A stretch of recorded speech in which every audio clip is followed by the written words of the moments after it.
您家餐桌上是不是也常备着一盘香喷喷的花生米？逢年过节聊天喝茶，抓一把花生，那滋味真是绝了。可您知道吗？这小小的花生，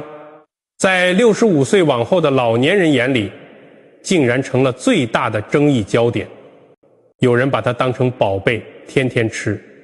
说是能延年益寿的长寿果。可也有人把它当成毒药，碰都不敢碰，说是油脂太多，堵塞血管的催命符。这花生到底能不能天天吃？今天咱们就一次性把这个困扰无数中老年人的健康大谜团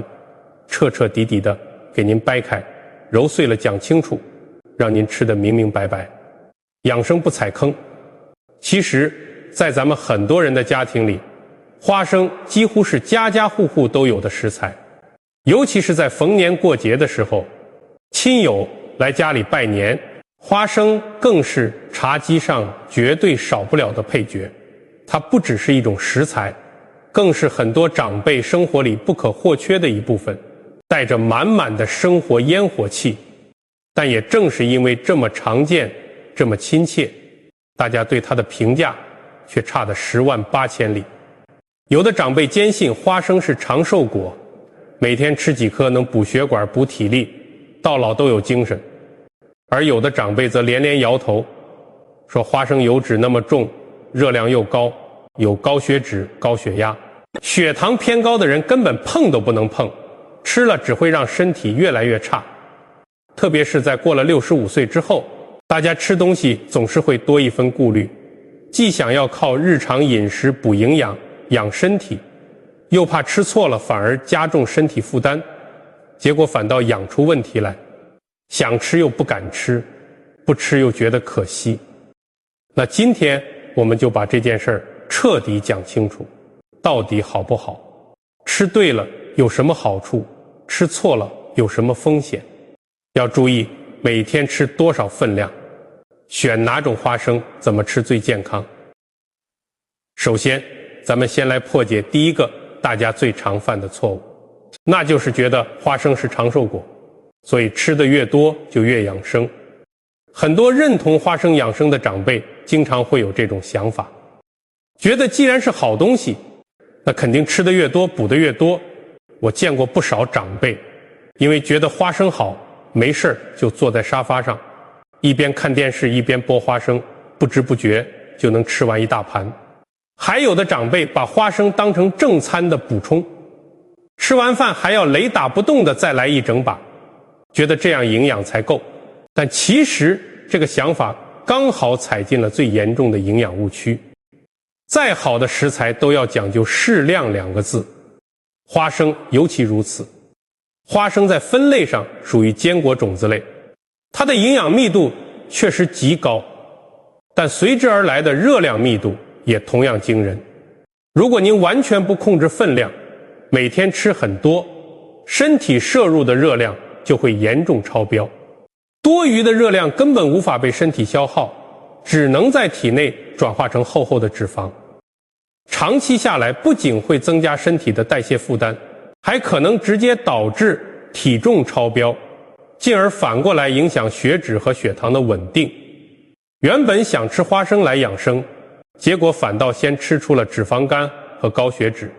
所以第一个结论非常清楚，花生绝对不是吃得越多越好，恰到好处的分量才能发挥它的养生价值。吃过量了反而会把宝贝变成身体的累赘。咱们再来说说第二个相反的迷思，就是觉得花生油脂太高，有3高的长辈必须完全不碰。这也是很多长辈最常有的顾虑，一听说花生里面油脂多，就觉得它是不好的东西，直接列入饮食黑名单，一口都不敢吃。但其实这也是过度担心了。油脂也分好坏，花生里面的油脂有超过70%都是不饱和脂肪酸，也就是我们常说的好油脂。它和肥肉、油炸食物里的饱和脂肪酸完全是两码事儿。适量摄取这种不饱和脂肪酸，反而有助于调节血脂，保护心血管，对长辈的身体是大有蓝意的。很多长辈以为吃花生会让胆固醇变高，其实恰恰相反，适量摄入这种优质油脂，反而能帮助降低体内的坏胆固醇，提升好胆固醇，对维持血管弹性非常有帮助。所以第二个结论就是，有三高的长辈绝不是完全不能吃花生，真正影响健康的是您吃的分量、吃的种类以及吃的方式。选对了，吃对了，不仅不会伤身体，反而能为健康加分。只有吃错了、吃多了，才会带来负担。花生既没有大家想的那么神奇，也没有大家担心的那么可怕，它就是一种营养非常不错的日常食材。适量吃，正确吃，就能让它成为我们的健康好帮手。接下来咱们得详细唠唠，这65岁之后适量吃花生到底能给咱们的身体带来哪些看得见、摸得着的具体核心益处。这第一个天大的好处就是能补充优质的植物蛋白与矿物质，有效延缓老年人最怕的肌肉流失。不知道您最近有没有这种感觉，过了65岁之后，体力好像一天不如一天了。以前爬个3、4层楼都不带喘气的，现在爬个2层楼就得停下来歇2回。下蹲捡个东西站起来的时候膝盖酸软无力，得扶着桌子稳一会儿才敢迈步。走路稍微走久一点，小腿就又酸又胀。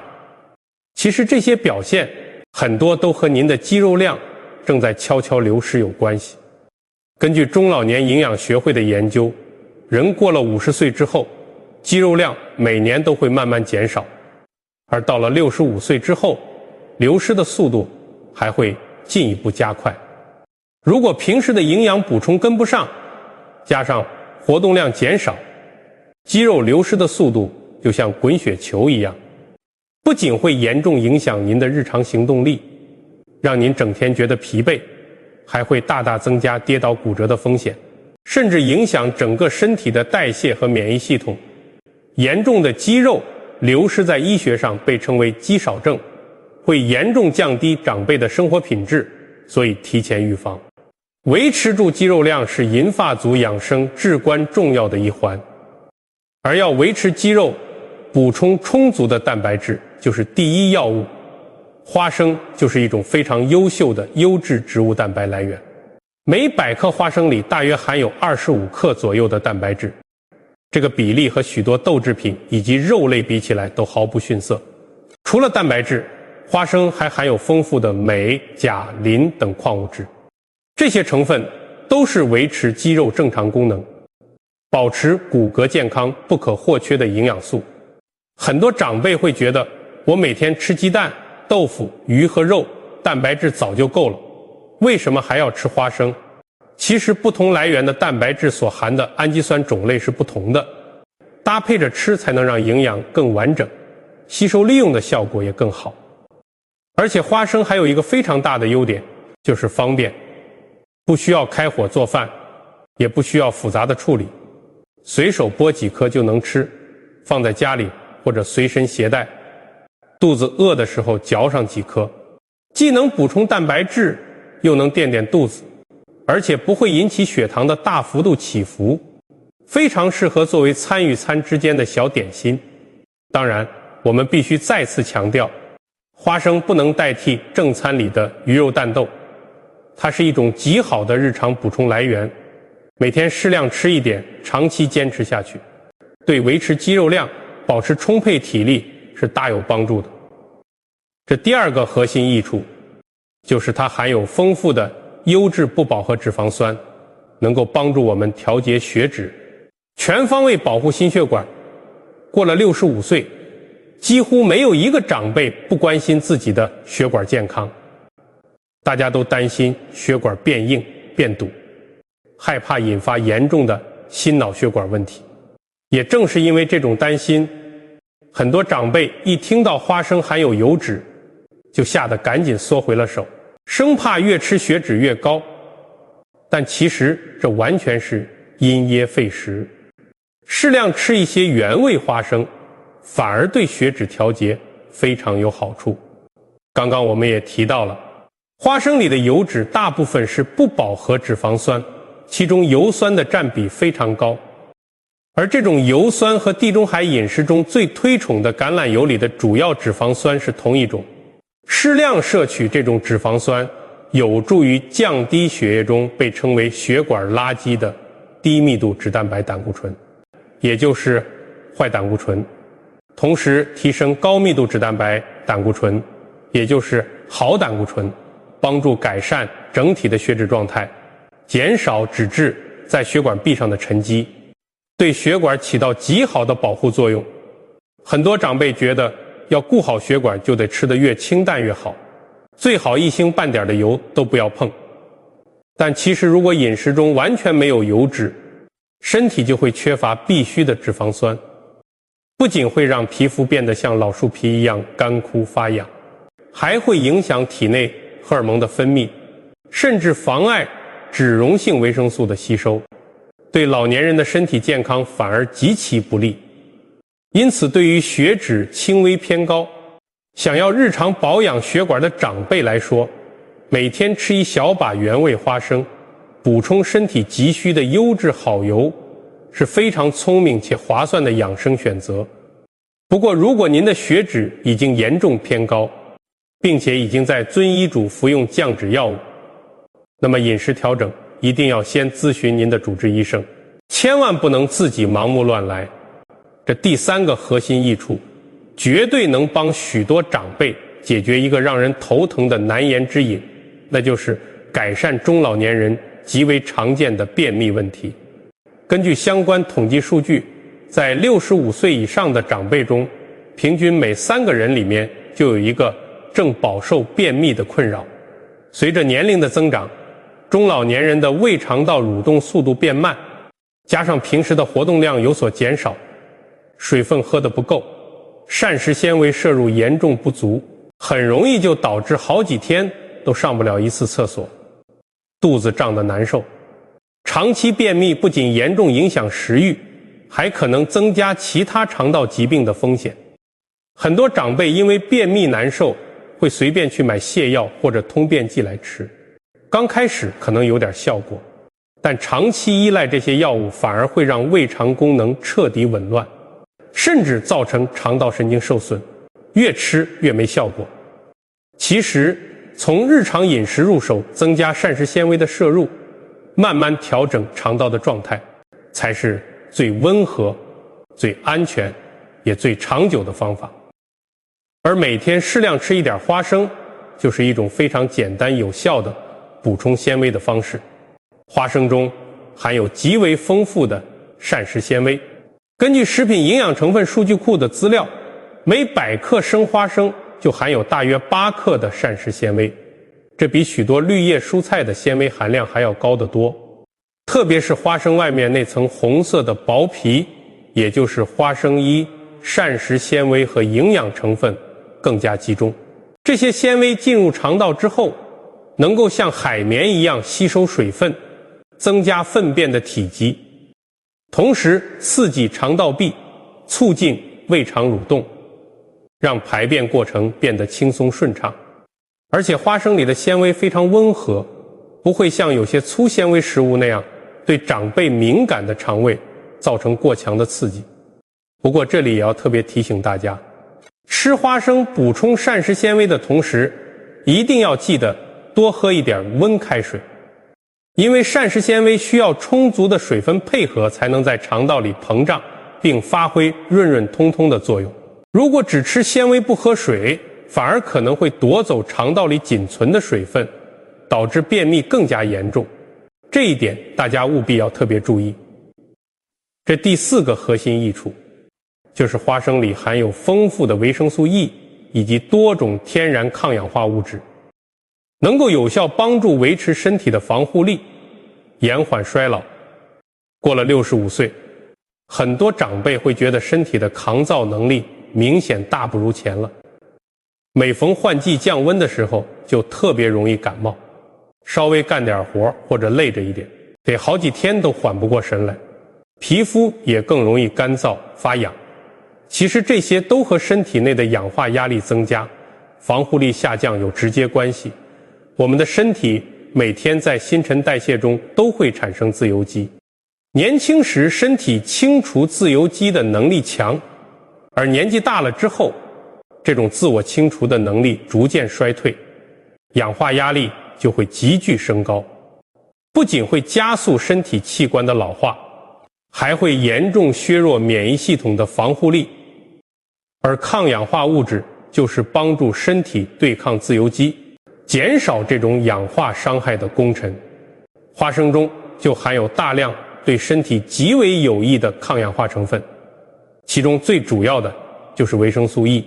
以及白藜芦醇和多酚类物质。维生素 E 是一种极为重要的脂溶性抗氧化剂，它能够紧紧锁住并保护我们的细胞膜不被自由基破坏，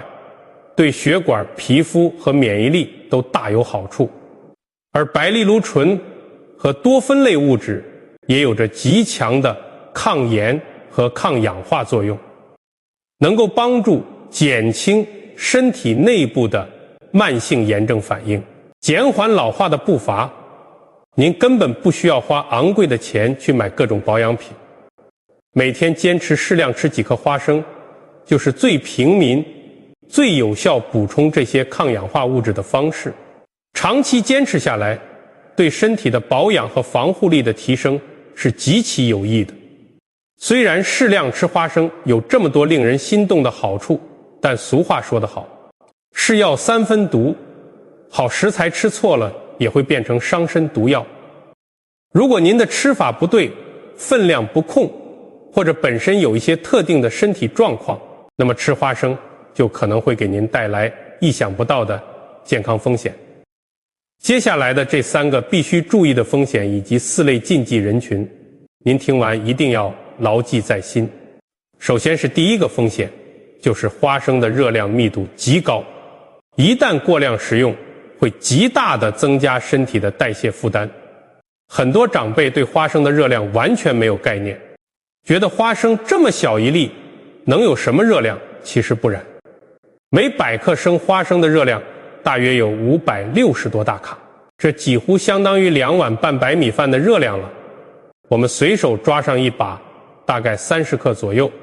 热量就将近170大卡，相当于小半碗饭。如果您平时看电视或者聊天的时候，不知不觉吃了100克，那光是花生这一项，您就吃进去了500多大卡，直接顶得上一顿正餐的热量了。如果长期这样毫无节制地吃，多余的热量就会迅速转化为脂肪堆积在体内，导致体重飙升。而体重一旦超标，又会进一步加重血脂、血压和血糖的控制难度，给整个身体的代谢系统带来巨大的负担，完全违背了我们养生的初衷。所以还是那句话，适量最重要，绝对不能因为花生营养好就毫无节制地敞开吃，控制好分量，才能稳稳地收获好处，避免吃出负担。这第2个大风险，就是市售的各种调味花生中往往隐藏了过高的钠和添加糖，极不利于血压和血糖的稳定。现在超市里卖的花生口味五花八门，什么咸酥的、五香的、焦糖的、蜂蜜的、芥末的、麻辣的，每一种都做得特别诱人，让人一吃就停不下来。但长辈们一定要知道，这些美妙味道的背后都是大量的食盐、精制糖和调味料在作怪。比如大家最爱吃的咸酥花生，为了达到那种咸香的口感，制作过程中会加入大量的盐，钠含量高的离谱。您仅仅吃上30克的咸酥花生，可能就已经摄入了每日建议钠限制量的1/5。对于血压不稳、需要严格控制钠摄入的长辈来说，经常吃这种调味花生会让您的血压变得极其难以控制，增加血管爆裂的风险。而那些焦糖、蜂蜜口味的花生则添加了海量的精制糖，甜虽甜，但血糖偏高的长辈吃了之后，很容易引起血糖的快速飙升，给胰岛造成极大伤害。还有那些经过高温油炸的花生，本身油脂就多，再进油锅一炸，热量和有害的劣质油脂更是成倍飙升，对心血管的伤害巨大。所以大家一定要牢牢记住，不是所有的花生都适合天天吃，那些重口味油炸的花生偶尔吃一点解解馋还可以。如果想要天天吃来养生，请必须选择没有任何添加的原味花生。这第三个风险也是最需要所有人提高万分警惕的，那就是保存不当导致的霉变花生中含有的黄曲霉毒素，这会对肝脏造成毁灭性的致命伤害。花生因为富含蛋白质和油脂，本身就是霉菌最喜欢的温床。如果保存不当，把它们放在潮湿、闷热、不通风的环境里，特别是在南方的梅雨季节或者是炎热的夏天，花生极易受潮发霉并滋生黄曲霉菌，进而产生黄曲霉毒素。黄曲霉毒素是一种毒性极其猛烈的剧毒物质，其毒性是砒霜的几十倍，更是被世界卫生组织列为一类致癌物。它具有极强的肝毒性，长期微量摄入会严重损害肝脏健康，诱发肝硬化甚至肝癌。有些勤俭节约了一辈子的长辈觉得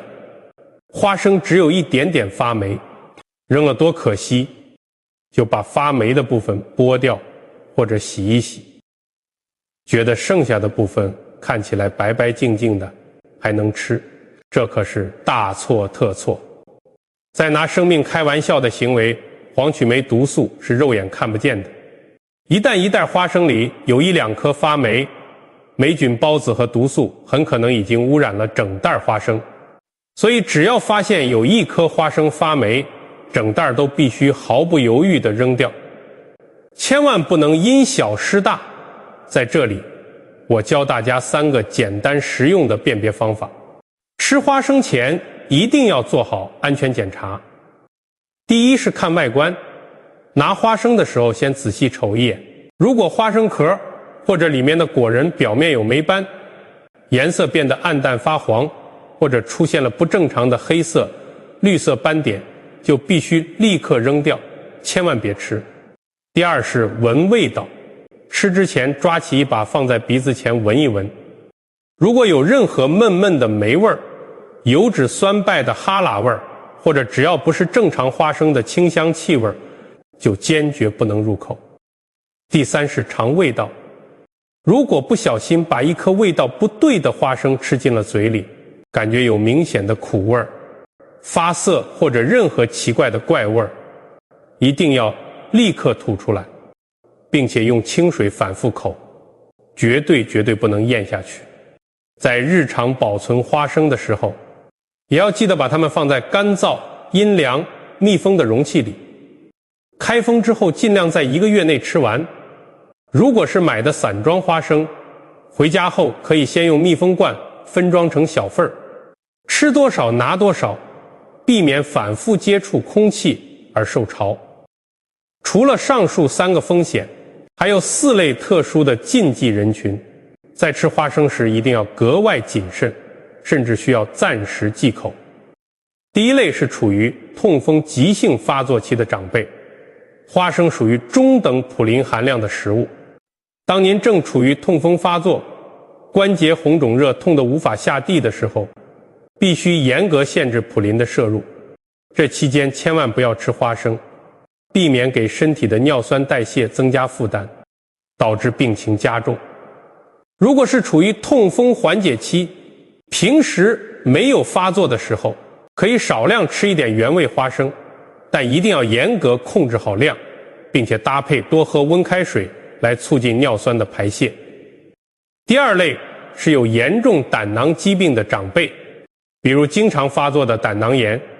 胆结石比较严重的患者。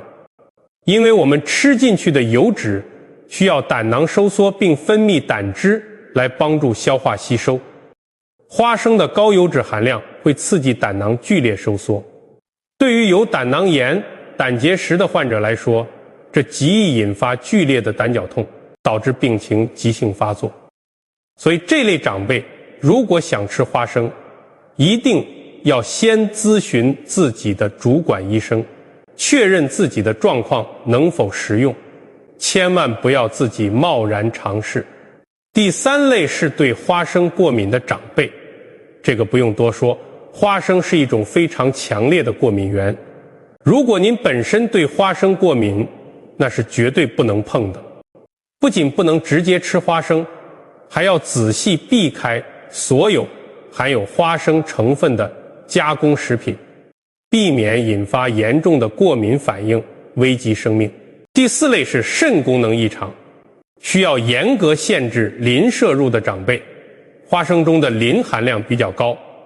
当肾脏功能严重受损时，无法及时排出多余的磷，会导致体内血磷升高，进而引发骨骼病变、皮肤瘙痒等一系列并发症。所以这类长辈要尽量少吃或者不吃花生。饮食调整，一切都要严格遵照医生的嘱咐。在这里还要跟所有的长辈强调一次，除了对花生过敏是绝对不能碰之外，其他的身体状况并不是完全不能吃，而是要根据自己的实际身体情况来调整分量和吃法。如果身体有疾病，一定要先咨询专业医生的意见。大家不用过度紧张，也不用自己吓自己。饮食养生本来就是因人而异，适合自己的才是最好的。既然知道了这么多花生的学问，那咱们在日常生活中到底每天该怎么吃，吃多少，选哪种花生才最健康、最科学呢？接下来这套实操指南您一定要记牢了。首先是最关键的分量问题。根据国民饮食指南以及营养专家针对银发族的膳食建议，65岁以上的长辈每天坚果种子类的推荐摄入量是1份，换算成原味无盐花生的话，大约就是20到25克。20到25克具体是多少呢？如果您家里的花生是中等大小的，差不多就是20到25颗，大家可以数一下，差不多就是手掌心轻轻抓上一小把的量，真的不会很多。这个分量是经过科学评估的，既能让您摄入到花生中宝贵的优质蛋白、好油脂、膳食纤维和抗氧化物质，发挥极佳的养生效果，又绝对不会造成热量超标，不会给您的代谢系统带来任何负担，最适合长辈们每天食用了。如果您今天除了花生，还吃了杏仁、核桃、腰果、瓜子等其他坚果，那么花生的分量就要相应的减少。所有坚果的总量加起来，一天不要超过25克就可以了。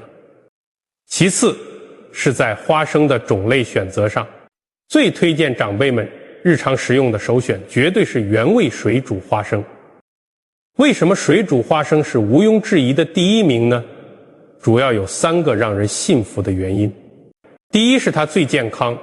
水煮花生只用清水煮熟，没有额外添加任何盐、糖和油脂，完全保留了花生最天然的营养成分，不会给身体带来多余的钠和添加糖的负担，非常适合天天食用。第二是它极易消化，经过水煮之后的花生质地变得非常软糯绵密，哪怕是牙齿不好、消化功能有所减减的长辈也能轻松嚼碎，顺利消化，绝对不会像烘烤的花生那样容易引起胃部闷胀不适。第三是它的营养保留效果极好，有科学研究表明，水煮的方式能让花生中含有的抗氧化物质更容易被人体释放和吸收，营养利用率甚至比生吃还要高。如果您实在不喜欢水煮花生那种湿软的口感，退而求其次，也可以选择原味、无盐、低温烘烤的花生，这也是一个不错的选择。但买的时候一定要仔细查看配料表，确认成分里只有花生，没有添加任何食盐、植物油和食品添加剂。在吃法上还有3个非常贴心实用的生活细节需要大家注意。第一，是尽量搭配全谷物和蔬菜一起吃。比如您早晨喝杂粮粥的时候，往里撒上几颗花生，或者中午拌凉菜的时候撒上一点花生碎，搭配着吃，不仅能让营养更加均衡完整，而且能把花生的油脂均匀分散在整餐饭里，对您的肠胃和代谢都更加温和。第二是尽量避免空腹大量食用花生，长辈们的胃黏膜比较脆弱，空腹时如果一下吃进太多高油脂的花生，很容易刺激胃酸过度分泌，引起反酸、胃胀等闷胀不舒服的感觉，建议放在2餐之间作为防饥饿的小点心，或者跟着正餐一起吃会更温和。第三是吃的时候一定要细嚼慢咽，长辈的消化系统功能逐渐减退，把花生在嘴里仔细咀嚼碎了再咽下去，能极大地减轻胃肠道的消化负担，让里面的营养成分释放得更彻底。千万不要狼吞虎咽，一口吃好几颗，反而容易引起消化不良。今天咱们聊了这么多关于花生的健康学问，从迷思、核心好处、潜在风险到正确的吃法，内容确实非常丰富。最后，为了方便大家记忆，我们用最精炼的3句话来总结核心重点。第一句，65岁后的长辈，只要您对花生不过敏，没有严重的胆囊、肾脏等病症，每天都可以放心适量吃花生。它对我们的肌肉、血管、肠道和免疫力都有诸多好处，千万别把它当成毒药，避之不及。第二句，每天吃花生的黄金分量是20到25克，相当于1小把，种类首选原味水煮或者无盐烘烤，千万别贪多，吃过量了反而会给身体添堵。第三句，保存花生必须做到干燥防潮，防范黄曲霉毒素是重中之重。只要发现有发霉、闻着有哈喇味或者吃着发苦的花生，必须毫不犹豫地扔掉，健康才是最宝贵的财富。不知道各位亲爱的长辈朋友们，您平时在家里都喜欢怎么吃花生呢？是喜欢香喷喷的水煮花生，还是喜欢加在粥里、汤里一起炖着吃？平时一次大概会吃多少分量呢？非常欢迎您在下方的留言区跟我们大家一起分享您的吃法、心得和宝贵经验。如果您觉得今天分享的内容对您的健康有所帮助，也请一定要帮我们点个赞，订阅我们的频道，并且开启旁边的小铃铛，这样下次我们有了最新的科学养生分享，您就能在第一时间收到通知，再也不会错过实用的健康干货了。最后，还是要温馨地提醒大家，日常的食材食疗只能作为身体保养的一部分，绝对不能代替正规的药物和医疗治疗。每个人的体质和身体状况都不尽相同，如果您身体出现了疾病问题，请务必前往正规医院咨询专业的医生和营养师，在专业的指导下合理调整您的日常饮食。非常感谢大家的收看，祝大家身体健康，万事如意。我们下一期节目再见。